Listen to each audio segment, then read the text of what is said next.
শুকনো মরিচ ভাজা, টমেটো, লবণ, ধনেপাতা, কাঁচা পেঁয়াজ। এটা হচ্ছে আলু ভর্তার রেসিপি।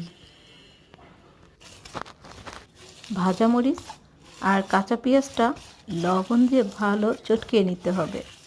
তারপরে তার মধ্যে দিতে হবে ধনেপাতা।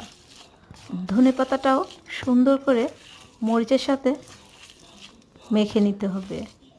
অনেকে জিজ্ঞেস করে আমার হাতে কি হয়েছে। আমি মূলত রিসেন্টলি অ্যাক্সিডেন্ট করেছিলাম, তার দাগ। যাই হোক, তারপরে টমেটোটা সুন্দর করে মাখিয়ে আলুগুলো মেখে নিতে হবে। শীতকালে সকালবেলা গরম গরম ভাতের সাথে আলু ভর্তা, একটা ডিম আর যদি একটু ঘি নেওয়া যায়, খাবারটা কিন্তু জমে যায়। আলু ভর্তায় কে কে ধনেপাতা আর টমেটো দেন আমাকে কমেন্টে জানিয়ে যাবেন। আল্লাহ হাফেজ।